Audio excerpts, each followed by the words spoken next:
The Pixel 9 Pro XL is just a bigger Pixel 9 Pro, but that's good enough. It doesn't have exclusive camera features of extra RAM for a boost. It's just got a bigger display and bigger battery. That means the Pixel 9 Pro is an even better pick this year, but it also means that you can choose your Pixel based on the size you like, not the features you need. While Google announced 4 phones at its August 2024 event, the standard Pixel 9 and Pixel 9 Pro XL are the two that hit the market first on August 2020. Meanwhile, the Pixel 9 Pro and 9 Pro Fold arrive on the scene September 4. In the UK, you can pick up the Pixel 9 Pro XL with double the storage at no extra charge on purchases made from September 5. US buyers can nab $200 in-store credit if ordering before August 28, and Australian buyers can pick up a limited edition poster with purchases made before August 25.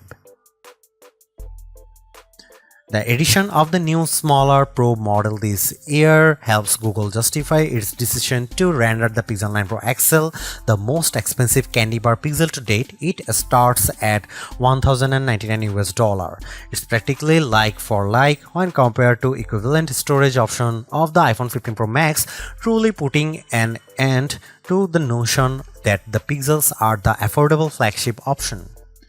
For the asking price, you also get a year's access to Google One AI Premium 2TB plan, which as well as granting access to Gemini Advanced and Gemini Live includes more general Google benefits like Fitbit Premium Access, Nest Aware, 10% back on Google Store purchases, and unlimited Magic Editor saves in Google Photos.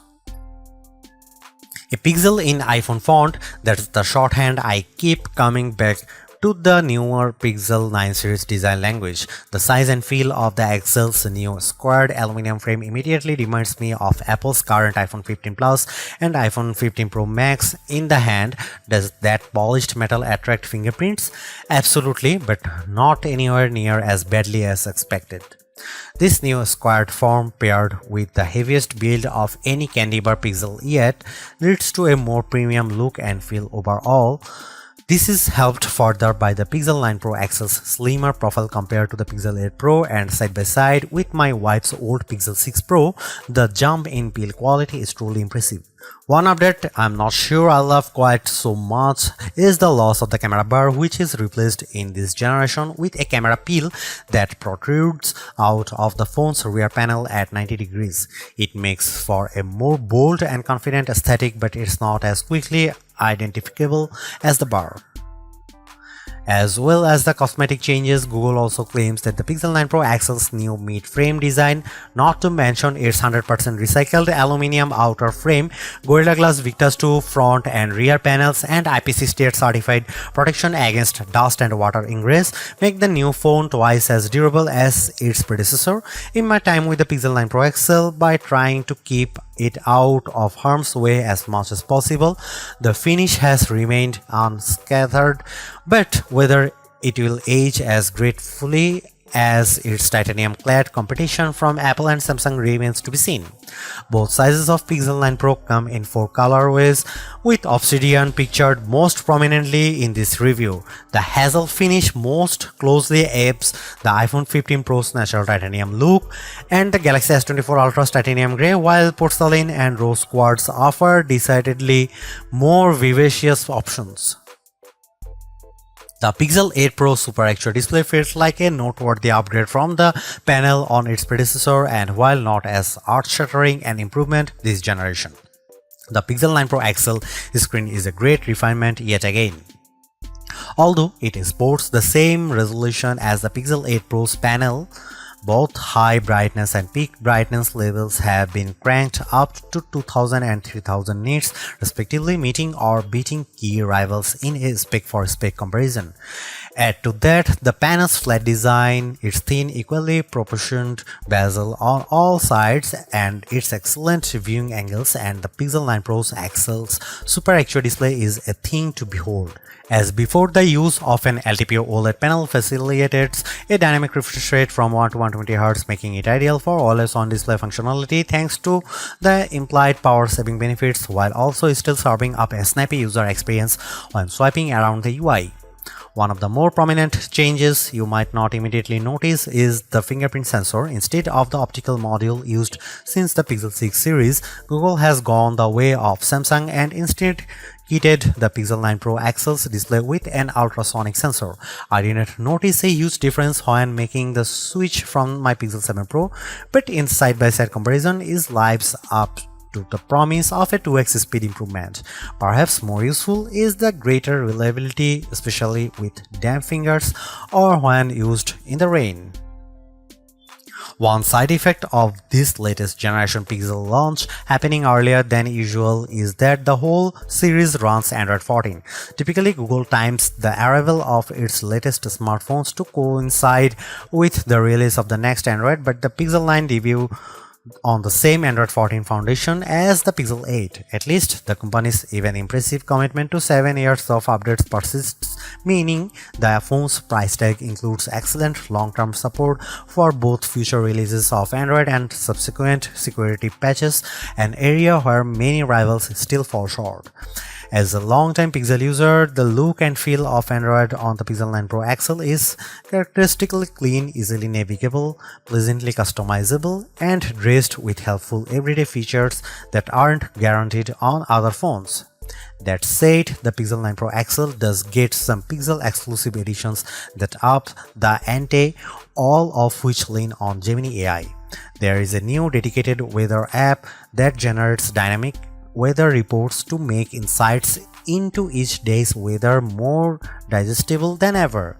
The ability to drag and drop the various in-app widgets for things like UV index, 10-day forecast, and air quality is a nice perk too. Next up is the new Pixel Screenshot app, which seems like an odd addition at first, but for list makers, students, and journalists, it offers surprising depth. You can add notes to individual screenshots and group them into collections too. The app can index screenshot content across text and images, making it searchable. This allows for semantic search and object recognition, as well as recognizing Wi-Fi passwords and QR code information. Pixel Studio uses an on-device variant of Imagen 3's diffusion-based text-to-image generative AI, allowing you to create imagery seemingly from scratch. You can remix results using predefined style prompts or sculpt off a completely original prompt if you prefer. At launch, Pixel Studio won't render people, but it's fine with objects and animals. It also managed to render legible text without much artifacting, a challenging test that I have seen other image generators fail. Right now, the application proves novel enough, but there is a scope for everything from messaging to graphic design work, depending on your feeling towards the use of AI-generated imagery. The price of the Pixel 9 Pro XL also includes a year's access to Gemini Advance, meaning you can interact with its latest off-device model in Gemini 1.5 Pro and gain access to Gemini Live, Google's conversational AI experience. My family tested its abilities on a bean salad recipe, including suggestions on preparation and accompaniments, all without any obvious breaks in conversation or AI hallucinations. I also had it explain how to change various Gemini and Android settings, although its inability to take actions on many features feels like a missed opportunity, or at least an area that Google should focus on as it expands the assistant's functionality. A couple of other sprinkles of AI magic on the Pixel 9 Pro XL include text-based summaries of YouTube videos that I didn't have time to watch and zoom enhance image upscaling. I'm also intrigued by the call notes feature shown off at launch that will summarize phone calls. However, this wasn't ready during review. The most obvious criticism of Gemini on the Pixel 9 Pro is that it feels consistently slower when asked to carry out the same task I would have previously asked for Google Assistant. The trade-off is much richer results and more insight, provided you trust the source data Gemini is pulling from. Nowhere is AI more prevalent across the Pixel 9 Pro XL's user experience than the camera. While it might have gone by machine learning in the early days of the Pixel camera experience, AI-powered post-processing has been the secret sauce that has helped elevate the reputation of the Pixel cameras over the past 4 years, to the point where they regularly sit among the best camera phones.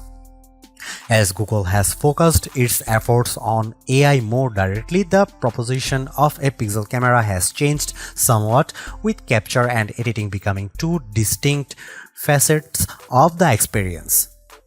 If you are looking for a great all-round camera phone, the Pixel 9 Pro XL is right up there. A revised HDR Plus pipeline puts into practice the company's learnings from previous entries, paired with new training data to create images with a more true-to-life appearances, better exposure, dynamic range, details, contrast, and colors.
While the Pixel 9 Pro XL feels more equipped for everything you throw at it right now, including high-fidelity mobile games, there is no getting around the fact that Tensor chips continues to lag behind Apple's iPhone chips and Qualcomm's top-tier Snapdragon in terms of raw processing and graphical crunch.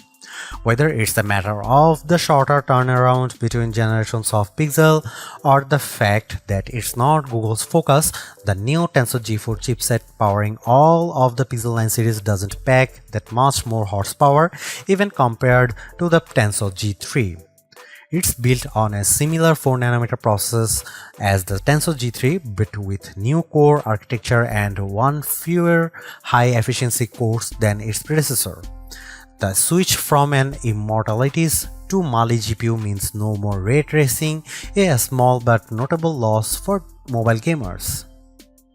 In testing, the Tensor G4 processor produced a 10% bump to CPU performance, a 15% graphical performance improvement, and a 16% uptick in NPU performance over the last generation. However, the biggest gains look to be in power efficiency. As with its predecessor, the Pixel 9 Pro XL can be had in 4 storage variants. However, the 1TB ceiling appears to be a US exclusive, while other markets, including the UK and Australia, top out at 512 GB. Its 16 GB of RAM is a range-wide upgrade, likely driven by the phone's newfound AI capabilities, but spec heads will note that Google isn't using the latest available standards of either LPDDR memory or UFS storage compared to Samsung's Galaxy S24. Google has propelled the Pixel 9 Pro XL from a 1 to a 2-day phone. While Pixel batteries have gotten larger over the years, battery life has never really been a positive talking point for the line. Through presumed optimization led by the new Tensor G4, however, the Pixel 9 Pro XL serves up superb longevity by comparison, significantly longer than any previous Pixel we have tested. The Pixel 9 Pro XL got 9.5 hours of screen on time, which clocks in at around 65% longer than the 5.75 hours the Pixel 8 Pro was able to master, despite packing a battery that's around 10 mAh smaller. Google hasn't stopped there, with faster 37-watt charging promising up to 70% charge in just 30 minutes. The company has introduced a new 45-watt Pixel charger to facilitate the 9 Pro XL's new top charging speed. However, this was unavailable during review. Instead, I tried Google's previous 30-watt wired charger, which pushed the Pixel 9 Pro XL to 55% charge in 30 minutes, while a 65-watt PD-PPS charger got closer to Google's quoted speeds with 65% charge in 30 minutes and a full charge in 1 hour and 20 minutes. Should you buy the Google Pixel 9 Pro XL? Buy it if you want the richest mobile AI experience. Samsung's Galaxy AI is great, but Google's execution with Gemini Advanced is easier, richer, and more fun to use. Buy it if you want an excellent camera phone. The Pixel 9 Pro XL's camera system is a small but appreciated upgraded on its predecessors, highlighted by a new bag of AI-supported tricks you can't get outside of the Pixel family. Buy it if you plan on using this phone for a long time. Still among the best there is Google commitment to 7 years OS and security updates is once again hard to argue with. Don't buy Google Pixel 9 Pro XL if you want fast charging. Battery life is greatly improved, but despite a bump in speed, the Pixel 9 Pro XL's 37-watt wired charging is still well behind what rivals like OnePlus and Xiaomi offer. Don't buy it if you want the best RAM and memory. While Samsung forges ahead, Google seems reluctant to move to the latest, fastest, and most power-efficient RAM and storage in its phones, which stings when they cost about the same. Don't buy it if you want to play a lot of games. Google's mobile silicon isn't built for gaming, and while the Tensor G4 handles intense games as well, you will get a much better experience with a recent iPhone or any flagship rival running the latest Snapdragon chipset.